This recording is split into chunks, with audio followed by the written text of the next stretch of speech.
সুপ্রিয় দর্শক শ্রোতা মন্ডলী, আপনারা যারা এখানে সেখানে উকিঝুঁকি দিয়ে আমাদের এভিনব গ্রুপের এই ইন্টারন্যাশনাল চ্যানেল দেখতেছেন, তাদের সবাইকে জানাচ্ছি সাদর সম্ভাষণ।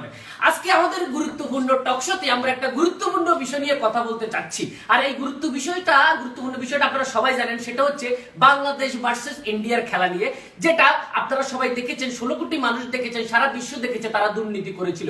যাই হোক, আমরা এখানে বিশিষ্ট কিছু লোকদেরকে এখানে আমন্ত্রণ জানিয়েছি। তাদের মধ্যে অন্যতম হচ্ছেন আজকের ম্যাচের ম্যান অফ দ্য ম্যাচ। আজকের ম্যাচের ম্যান অফ দ্য ম্যাচ হচ্ছেন আম্পায়ার দুইজন। তাদের মধ্যে প্রথমজন হচ্ছেন গোল্ডেন ভাই উর্ফে ইয়ান গোল্ড।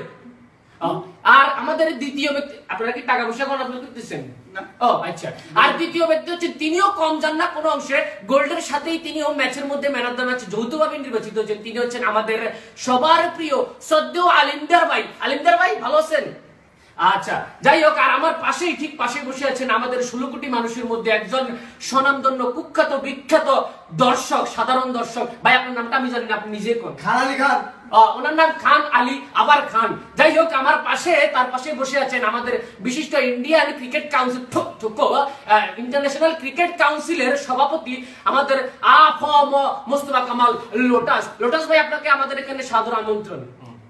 লোটাস ভাই মনে হয় একটু বারাক্রান্ত হৃদয় নিয়ে আসেন। যাই হোক, আমরা তারপরে চলে যাচ্ছি আমার আপনার সবাই প্রিয় আমাদের বাংলাদেশ দলের গর্ব, এক সময়ের দুর্দান্ত, সরি উনি এখনো খেলেন, যাই হোক উনি পায়ে ব্যথা নিয়ে বাংলাদেশকে খালি দিয়েই যাচ্ছেন আমাদের সবাই প্রিয় অধিনায়ক মাশরাফি বিন মুর্তজা উরফে নড়াইল এক্সপ্রেস।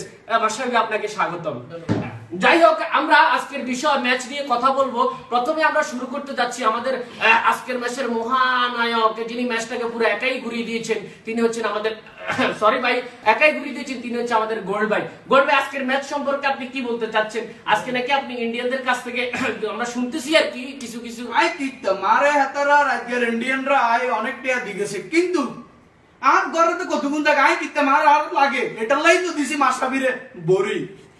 তার মানে উনি বুঝাইতে চাইছেন যে উনি ইন্ডিয়ান কাছ থেকে তো ঘুষ খেয়েছেন, উল্টা তার পকেট ভরার জন্য আমাদের মাশরাফিরও 40% বেতন কেটে নিয়েছে। এটাই তো নাকি? সেটাই। তা আপনি কি একাই খেয়েছেন না আপনার সাথে কেউ ছিল? আরে কিতাম হেতেও তো আমার লগে আছিল, হেতেও তো শুনাইছি। কি আলিমদারও ছিল? আলিমদারও তো আমরা বাংলাদেশের মানুষ এতদিন ভালোই জানতাম, উনি নাকি 1 নম্বর আম্পায়ার। যাই হোক, আলিমদার ভাই আপনি কিছু বলেন আজকের ম্যাচ সম্পর্কে, এগুলো কি শুনতেছি আপনার নামে? ভাই আর কি দোষ, আর গোল্ড ভাই যেন খাইছে, আইতে তুমি ভালো লাগে। বাঙালির প্রতি আমার আগ থেকে খুব 1971 সালে আমরা একবার হারাইছিল, এখন আমি এই খুবটা আবার দ্বিতীয়বার উড়ে গেছি। এখন কি করব, ইন্ডিয়ারা আমার লগে দুই একটা আলগা মারতে দিতেছে, আর না খাইও হারি না, কি করব?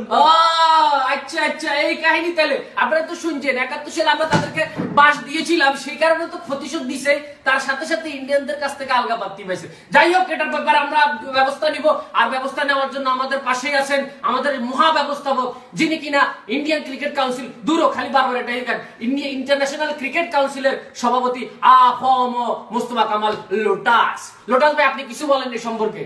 আসলে আমি আগে জানতাম যে আমি আইসিসি ওয়ার্ল্ড কাপের ইয়েতে ছিলাম, সভাপতি ছিলাম, বাট এখন আমি বুঝতে পারতেছি আসলে আমি এটার নাম ছিলাম ইন্ডিয়ান ক্রিকেট কাউন্সিলের সভাপতি। আমি রিসেন্টলি পারে আমি এটাতে পদত্যাগ করব, এবং আমি এটার জন্য আইসিসির কাছে কঠোরভাবে আবেদন জানাবো যাতে আমরা।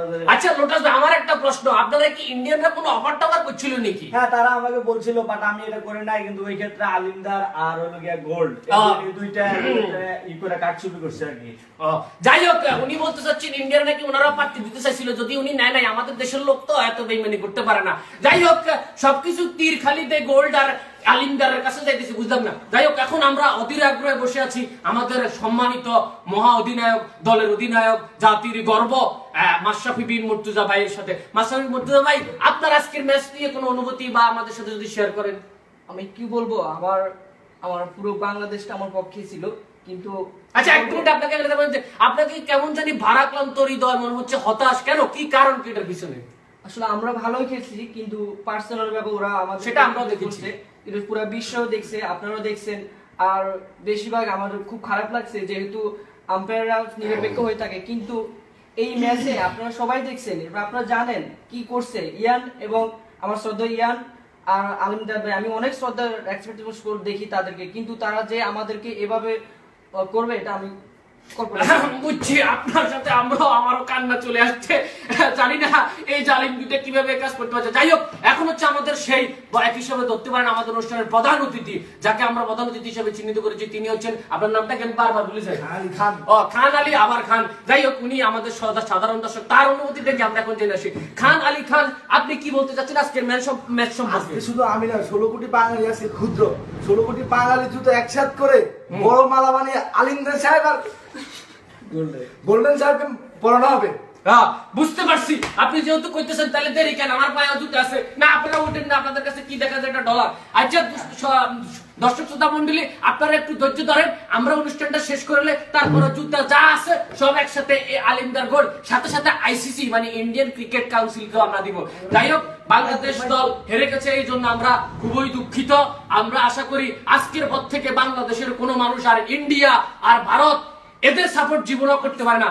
আর ইন্ডিয়া, ভারত, পাকিস্তান যাই হোক না কেন, এদের সাপোর্ট করা যাবে না। বুঝতে পারছেন আশা করি?